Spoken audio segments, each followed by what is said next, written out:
귀한 찬양 감사합니다. 찬양대 끝나고 설교를 하려면 좀 이렇게 한번 좀 쉬어야 돼, 한숨을. 네. 은혜가 돼가지고 너무. 얼마 전에 시를 한 편 보게 되었습니다.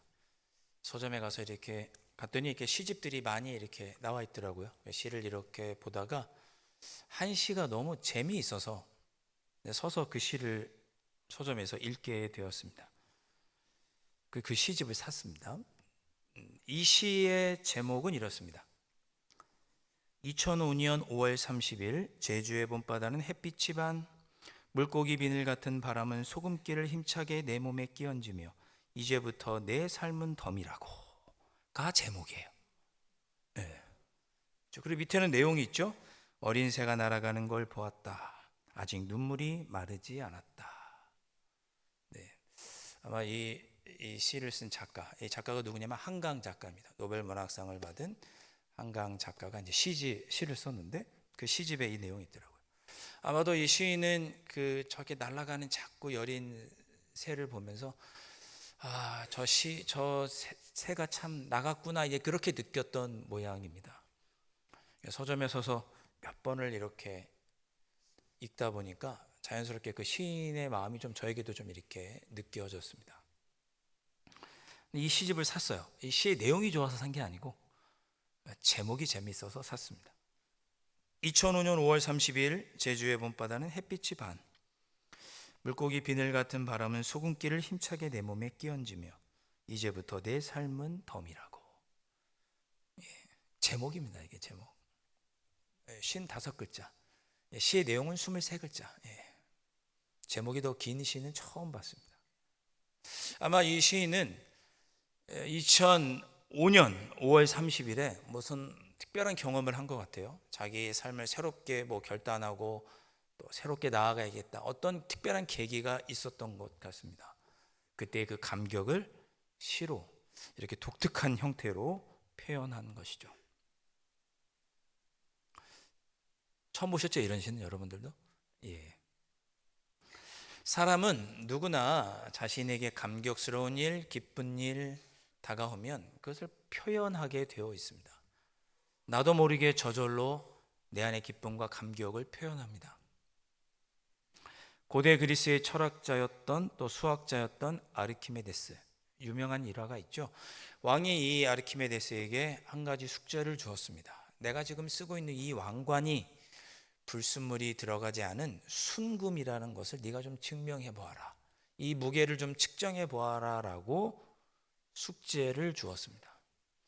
그때 당시 기원전 한 300년 가까이 되었을 때니까 지금으로부터 한 2300년 전이죠.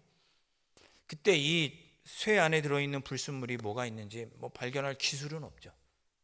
어떻게 하면 그걸 알 수 있을까 고민 오랫동안 고민했을 것입니다. 어느 날 그가 목욕탕에 목욕하러 들어갔다가 목욕탕에 들어갈 때 물이 이렇게 넘치는 걸 보면서 그때 깨닫죠. 동일한 물건이라면 똑같은 무게가 물에 들어가면 그 넘치는 그 양이 똑같다면 그것은 똑같은 무게다. 제가 설명을 조금 잘 못했는데 이게 부력의 원리입니다. 그때 부력을 발견하죠. 이 왕관이 순금이라면 이 무게와 똑같은 순금을 똑같이 물에 담갔을 때, 같은 양의 물에 담갔을 때 넘치는 물의 양을 보면 이것이 정말 순금인지 불순물이 들어갔는지 알 수 있겠구나. 그때 발견하게 된 거죠. 깨닫게 된 겁니다. 너무나 기뻐서 어떻게 해요? 유레카! 내가 발견했다, 그런 뜻이죠. 내가 찾았다, 그런 뜻입니다. 그래서 어떻게 합니까? 목욕탕에서 자기가 벌거벗고 있는 것도 있고 너무나 기뻐서 목욕탕을 뛰쳐나왔다는 일화가 있죠. 얼마나 왕에게 스트레스를 받았으면, 또 얼마나 그 방법이 궁금했으면 그 방법을 발견했을 때 기뻐서 그렇게 했겠습니까? 저는 오늘 여러분들이 이 다윗의 이야기를 이런 관점에서 보시면 좋겠습니다. 아니, 다윗이 언약궤가 예루살렘 성으로 들어올 때 기뻐서 춤추는 것까지는 이해가 되는데 옷이 벗어지는 줄도 모르고 춤췄단 말인가? 거꾸로 생각하면 그가 그럴 만큼 얼마나 기뻤으면, 하나님의 언약궤가 들어오는 것이 얼마나 기뻤으면 그가 그렇게 옷이 벗어지는 줄도 모르고 하나님을 기뻐 찬양하고 춤췄을까? 그런 마음으로 오늘 말씀을 대하셨으면 좋겠습니다. 자, 오늘 말씀을 보시면 여호와의 언약궤가 예루살렘을 향해 올라오는 날이었습니다. 그렇죠? 언약궤가 예루살렘 성 안으로 들어왔습니다. 이스라엘 역사상 아마 가장 감격스러운 날 중에 하루였을 것입니다. 그동안 언약궤가 예루살렘에 있지 않고 블레셋 지역에 있다가 그것을 다시 예루살렘으로 찾고자 했지만 한번 실패하죠. 그래서 오벳 에돔이라는 사람의 집에 있다가 이제 마침내 다윗 왕 때 예루살렘 성으로 들어오게 된 것입니다. 너무나 기뻐서 28절에는 뿔나팔, 비파와 수금 연주했고 온 백성이 목소리 높여서 외쳤다. 그런 표현이 있습니다. 그런 가운데 다윗 왕은 왕복을 벗어버리고 찬양했습니다. 27절에 이렇게 기록합니다. 다윗과 및 궤를 맨 레위 사람과 노래하는 자와 그의 우두머린 그나냐와 모든 노래하는 자도 다 세마포 겉옷을 입었으며 다윗은 또 배 에봇을 입었고. 언약궤가 들어올 때 다윗도 너무 기뻤습니다. 그러면 기쁘고 즐거운 모습으로 하나님을 찬양할 텐데, 당연히 그랬을 텐데 다윗은 그 앞에서 화려한 왕의 옷을 벗어버립니다. 아마도 금 수실이 달려있고 주렁주렁 보석이 달려있었을 왕이 입는 그 옷을 벗어버리고 제사장과 똑같이 삼배 에봇을 입고 레위인들이 성전에서 섬길 때 입는 에봇을 입고 어린아이와 같이 춤추며 뛰놀았습니다. 얼마나 기뻤으면 왕이 입는 옷도 벗어버리고 하나님 앞에서 제사장도 아닌 일개 레위인처럼 수수한 베옷을 입고 어린아이처럼 춤추며 기뻐 노래했을까? 얼마나 기뻤으면. 여러분, 다윗은 참 훌륭한 신앙인입니다. 여러분, 언제 이렇게 다윗처럼 춤추면서 옷이 벗어지는 줄도 모르면서 기쁘게 하나님을 찬양하고 예배드리신 적이 있습니까? 하나님 아버지 앞에 오늘 나와서 지금 예배드리고 계시잖아요. 하나님의 집, 아버지의 집에 와서 예배드리는 기쁨, 찬송과 경배를 드리는 기쁨, 말씀을 듣는 기쁨, 섬기는 기쁨, 그런 기쁨이 여러분 마음에 지금 이 시간에 가득하십니까? 아멘이시죠? 가득하셔야죠. 다윗은 참 훌륭한 신앙인이었던 거예요. 언약궤가 무엇이길래 다윗은 이렇게 기뻐했을까? 출애굽기 25장에 보면 하나님께서 모세에게 설계도를 주십니다. 모세야, 이렇게 언약궤를 만들어라. 나무는 어떤 재질을 사용하고 치수는 어떻게 하고 장식은 어떻게 해라. 하나님께서 가르쳐 주십니다. 그리고 세 가지를 그 언약궤 안에 담도록 명령하시죠.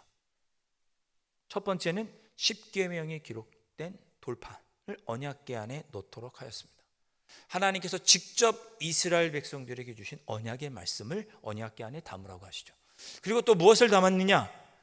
광야 40년 동안 하나님이 주셨던 그 만나를 담았던 황금 항아리, 그 만나를 담은 금 항아리를 담으라고 하셨습니다. 광야 40년 동안 하나님께서 지켜주시고 돌보아 주신 것을 기억하도록 하게 하심이죠. 그리고 또 무엇을 담았느냐? 아론의 싹이 난 지팡이, 모세의 형이었던 하나님께서 선택하신 대제사장의 직분을 상징하는 그 아론의 거기서 난 살구 싹이 난 그 지팡이를 언약궤 안에 넣으라고 하나님께서 명령하십니다. 그걸 넣었어요. 그리고 위에는 뭘 덮었습니까? 뚜껑을 이렇게 덮었죠. 뚜껑은 그걸 속죄소라고 하는데 뚜껑 위에는 조각을 했습니다. 천사 2명이 양 끝에 있고 날개를 이렇게 펴서 서로가 이렇게 날개를 이렇게 향하도록 그렇게 뚜껑을 만들었습니다. 그리고 그 공간을, 그 날개가 있는 그 뚜껑의 그 사이, 날개와 날개가 있는 그 아래의 그 공간을 뭐라고 하나님께서 부르셨느냐? 속죄소라고 불렀고 또는 시은좌라고 불렀습니다. 좌라고 불렀다는 것은 하나님의 보좌다, 그런 뜻입니다. 하나님께서 모세에게 말씀하시기를 내가 여기서 너희들에게 말하겠다. 내가 여기서 너희들을 만나 주겠다. 여기가 나의 보좌다라고 하나님께서 말씀하셨습니다. 그러니까 언약궤는 그냥 상자가 아니라 괴는 상자잖아요. 언약궤는 단순한 상자가 아니라 하나님께서 만나주시는 곳, 하나님이 임재하시는 보좌가 언약궤였습니다. 언약궤는 하나님이 우리를 만나주시는 상징이었고 하나님의 임재의 상징이었습니다. 하나님이 우리와 함께 하신다. 하나님이 우리에게 직접 말씀하시고 우리와 함께 하심으로 말씀하시고 우리를 광야 같은 곳에서도 먹여주시고 돌보아주시고 죄 많은 우리들에게 대제사장을 세워서 우리의 죄를 용서해 주시고 하나님과 화목하게 해주시는 그 하나님이 우리와 함께 하신다. 그것을 상징하는 물건이 언약궤였습니다. 그 언약궤가 이스라엘 예루살렘으로 돌아오니까 다윗이 너무 기뻤던 거예요. 야, 하나님은 이제 나와 함께 하신다. 하나님은 이스라엘 백성들과 함께 하신다. 하나님은 우리 강남제일교회 함께 하신다. 하나님은 우리 조국 대한민국과 함께 하신다. 하나님은 내 가정에 함께 하시고 내 일터에 나와 늘 함께 하신다. 그러니 기쁠 수밖에 없죠. 너무 기뻐서 춤추며 하나님을 찬양했습니다. 그것이 다윗이었습니다. 다윗뿐만 아니라 모든 백성이 그렇게 기뻐했습니다. 그래서 언약궤를 즐거이 메었다. 그렇게 성경은 표현합니다. 오늘 여러분도 이렇게 하나님의 임재를 기쁨으로 느끼시며 예배드리시기를 주님의 이름으로 축복합니다. 아멘.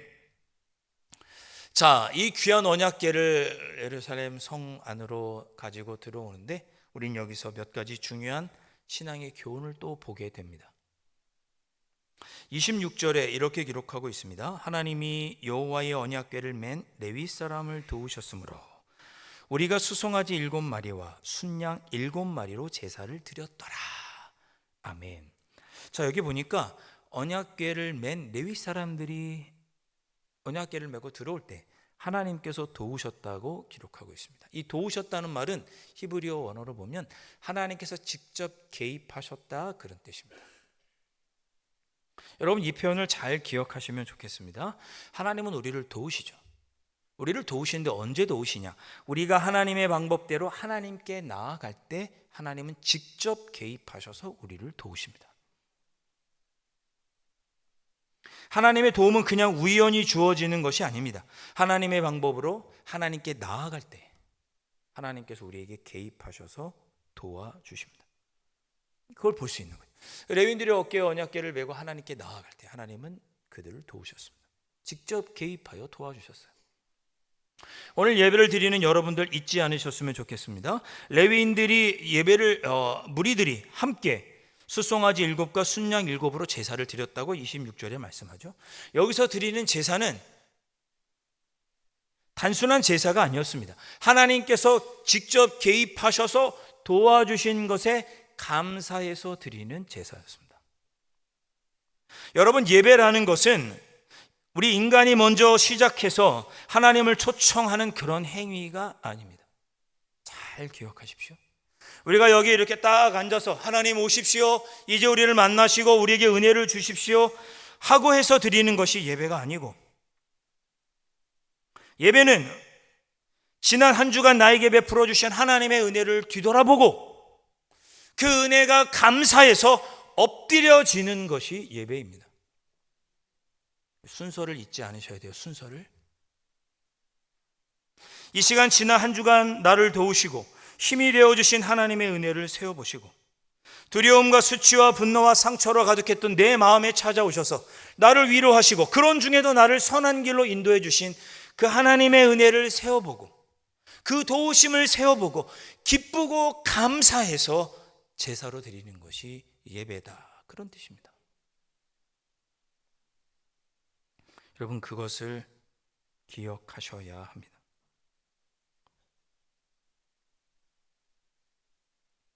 둘째, 그렇게 기쁨은 준비된 마음에서 흘러나온다는 것을 오늘 본문을 통해서 깨닫게 됩니다. 자, 27절과 28절에 이렇게 기록하고 있죠. 27절, 다윗과 및 궤를 맨 레위 사람과 노래하는 자와 그의 우두머리 그나냐와 모든 노래하는 자도 다 세마포 겉옷을 입었으며 다윗은 또 배 에봇을 입었고, 28절에 이스라엘 무리는 크게 부르며 뿔나팔과 나팔을 불며 재금을 치며 비파와 수금을 힘있게 타며 여호와의 언약궤를 메어 올렸더라. 아멘. 27절에서 언약궤를 운반하는 일에 참여했던 사람들이 어떤 옷을 입었느냐? 세마포를 입었다 그랬습니다. 대제사장들은 세마포를 입었죠. 이 세마포는 제사장들이 성전에서 봉사할 때 입는 옷입니다. 그리고 다윗은 거기에 더해서 자기가 입던 화려한 왕의 옷을 버리고 배로 만든 에봇을 입게 됩니다. 에봇은 역시 제사장의 직무를 상징하는 그런 옷이었습니다. 그러니까 한마디로 지금 다윗과 함께한 이들은 언약궤를 들어오는 일을 하나의 어떤 교회 행사, 종교적인 행사로, 정치적인 행사로 여기지 않고 하나님께 예배드리는 마음으로 행하고 있다, 그런 뜻입니다. 한 주석가는 이를 가리켜서 이렇게 설명했습니다. 다윗이 에봇을 입은 것은 제사장 나라인 이스라엘을 대표하여서 하나님의 보좌인 언약궤를 정성껏 모셔오기 위한 준비였다. 이스라엘을 대표해서 다윗이 하나님의 언약궤를 맞이하기 위하여, 준비하기 위하여, 그 언약궤를 맞을 준비로 왕의 옷을 벗고 에봇을 입은 것이다, 이렇게 해설을 했습니다. 여러분, 다윗은 왕의 권위보다 하나님 앞에 서는 예배자의 자리를 선택한 것입니다. 훌륭한 사람입니다. 28절에 보면 이렇게 기록했습니다. 뿔나팔, 나팔, 재금, 비파, 수금을 모두 동시에 연주했습니다. 오케스트라예요, 오케스트라. 하나씩 연주한 게 아니고 동시에 연주했습니다. 이 악기들을 힘있게 탔다 그랬습니다. 힘있게 탔다는 것은 뭐예요? 전심전력으로 온 힘을 다해 연주했다, 그런 뜻입니다. 제가 일부 예배 때도 그런 말씀드렸죠. 우리 방송실 전심전력을 다해 준비하셨습니까? 우리 반주자들 전심전력을 다해 연주하셨습니까? 27절에는 찬양하는 사람들이 부른 노래도 솔로곡이 아니었습니다. 노래하는 자들이 함께 불렀다 했으니 최소 중창, 합창입니다. 우리 시원찬양대 전심전력으로 준비하셨습니까? 힘있게 전심전력으로 준비할 때 기쁨이 있었습니다. 이것은 형식적으로 진행된 정치적, 종교적인 행사가 아니라 하나님을 향해 드린 예배였다는 것을 보여주는 것입니다. 28절에 메어 올렸다라는 표현이 있거든요. 메어 올렸다. 실제로 예루살렘은 해발 한 700m 정도 높은 곳에 있습니다. 저 블레셋 낮은 평야 지역에서부터 가지고 정말 메어서 올라간 거죠.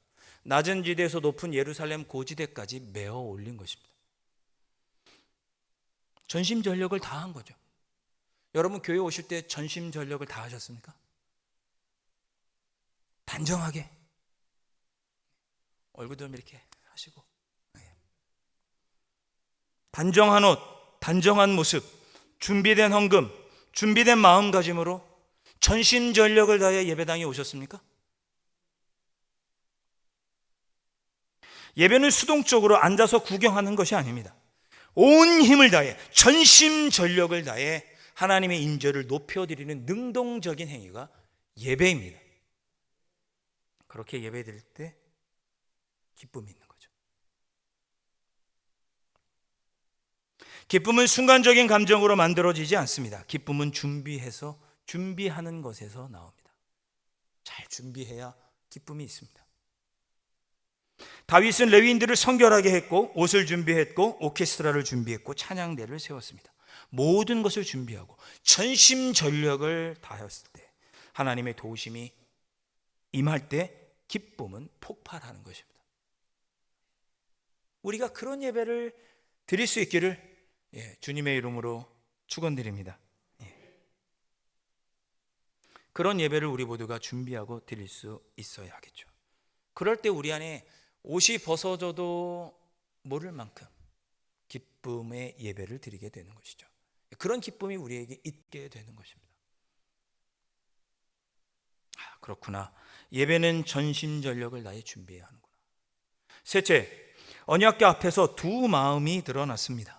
두 마음이 드러났어요. 29절 보니까 여호와의 언약궤가 다윗성으로 들어올 때 사울의 딸 미갈이 창으로 내다보다가 다윗 왕이 춤추며 뛰노는 것을 보고 그 마음에 업신 여겼더라 그랬습니다. 재밌죠? 언약궤가 들어올 때 한 사람은 기뻐 춤추고 한 사람은 그걸 보면서 업신 여겼다. 같은 현상을 보고 누구는 기뻐 춤추고 누구는 업신 여겼습니다. 미갈이 누굽니까? 사울의 딸이라고 우리 29절에 표현되어 있지만 다윗의 아내입니다. 다윗이 젊을 때 사울 왕이 다윗의 아내로 짝지어준 사람이 미갈이었습니다. 같은 장면을 보면서 전혀 다른 반응이 나온 것이죠. 왜 미갈은 다윗을 업신여겼을까? 왜 비웃었을까? 표면적으로는 그런 거 아니겠어요? 왕이 좀 체통을 지키지, 좀 체면을 좀 지키지, 왕이. 우리 목사님 좀 체면 좀 지키지, 그런 거 아니겠어요? 아닌가요? 우리 장로님 좀 체통을 좀 지키시지 좀. 그렇게 예배 시간에 기뻐서 춤추고 그러셔. 어쩌면 미갈의 마음에는 그 모습이 왕이 체면도 없이 뛰고 춤추는 모습이 볼썽사나웠을 것입니다. 그러나 다른 주석가는 미갈의 이 마음을 이렇게 추석했습니다.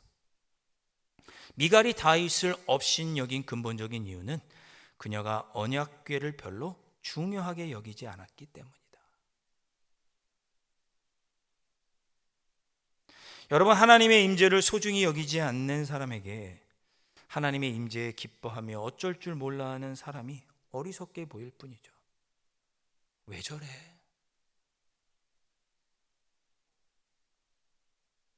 제가 금요 집회에 그런 말씀 드렸습니다. 금요 집회 때 사도 바울은 고린도서 15장에서 그런 얘기합니다. 부활이 없다면 너희들이 가장 어리석은 자다. 부활이 없다면 너희들이 가장 불쌍한 자다. 고린도서 15장에서 두 번이나 강조하죠. 여러분, 부활 신앙이 없으면 세상에서 우리가 가장 불쌍한 자, 업신여김을 받는 자라고 사도 바울은 말합니다. 부활이 없다고 생각하는 자에게 부활을 바라며 살아가는 자는 얼마나 어리석게 보이겠어요? 세상의 즐거움은 다 썩어질 것으로 여기고 뒤로 하고, 성령의 다스림을 받으면서 주님의 영광을 위해서 사는 모습이 얼마나 어리석어 보이겠어요? 얼마나 부활을 소망하며 살아가는 사람들 업신여기겠습니까? 제가 지난번에 태국 선교 갔다 와서 그런 얘기를 드린 것 같아요. 그 선교지에 갔더니 한 젊은 청년 선교사님이 있었어요. 말씀드렸죠. 그분은 우리나라 명문대학에서 작곡을 전공하고 미국 텍사스에 가서 거기서 박사학위까지 받고 앞에 길이 탄탄대로 열려 있는데 그는 그걸 다 버리고 태국 그 오지에서 거기 원주민들을 향해 음악을 가르치고 있었습니다. 이분이 어리석은 사람인가요? 누가 이분을 업신여길 수 있겠어요?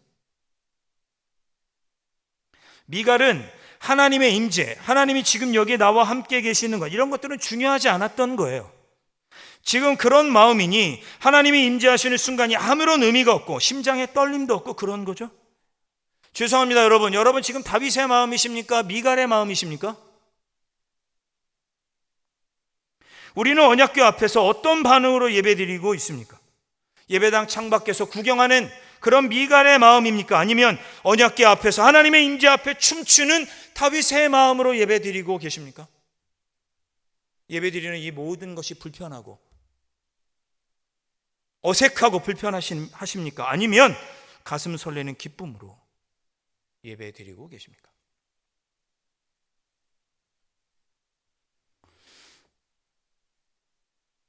사랑하는 성도 여러분, 언약궤는 하나님의 임재의 상징입니다. 하나님은 언약궤 위에 계셨고 그곳에 앉으셨으며 거기에서 이스라엘과 만나시고 대화하셨습니다. 그 하나님의 임재의 상징인 언약궤가 들어올 때 그 하나님이 나와 함께 계시다는 사실 하나만으로 이스라엘 백성들은 기뻐하고 다윗은 기뻐하고 춤추며 예배드렸습니다. 간절히 바라기는 이 예배 가운데 여러분이 그렇게 하나님의 임재를 느끼고 기쁨으로 돌아가실 수 있기를 주님의 이름으로 축복합니다. 다윗은 그것을 너무나 사모했습니다. 그래서 시편 132편에서 이렇게 그는 고백합니다. 내가 내 장막집에 들어가지 아니하며 내 침상에 오르지 아니하고 내 눈으로 잠들게 하지 아니하며 내 눈꺼풀로 졸게 하지 아니하기를. 여호와의 처소 곧 야곱의 전능자의 성막을 발견하기까지 하리라 하였나이다. 아멘. 이게 무슨 얘기입니까? 다윗이 하나님의 성전에서 하나님의 임재를 내가 발견하기 전까지는 집에 가지 않겠다, 침상에 눕지도 않겠다, 졸지도 않겠다라고 고백하는 거예요. 그렇게 하나님의 임재가 너무나 갈급한 거죠. 하나님의 나와 함께 계심을 느끼기 너무 갈급한 거예요. 그래서 하나님의 성전에서 내가 하나님의 임재를 느끼기까지는 내가 집에도 가지 않고 침상에도 눕지 않고 잠도 자지 않겠다, 졸지도 않겠다라고 그가 고백합니다. 여러분, 하나님이 임재하시는 예배 시간에 졸지 마세요. 암소로 다 아멘 하신 거죠? 스마트폰도 하지 마세요. 하나님의 임재를 경험한 일에 전심전력을 다해 예배 전에 준비하세요. 제가 일부 예배 때도 그런 얘기 드렸어요. 주님 전에 오시면 지난 한 주일 동안 하나님의 은혜를 세어보고 받은 은혜에 감사하시고 예배드릴 준비를 하셔야죠. 예배당에 앉았는데요, 왔어, 반가워, 이런 거 하지 말라는 거죠, 여러분. 저한테 예배당에 오셨으면 주일에 금요 집회 때, 수요예배 때, 새벽기도 때 와서 하나님의 은혜를 세어보고 그 은혜에 엎드릴 준비를 하셔야지.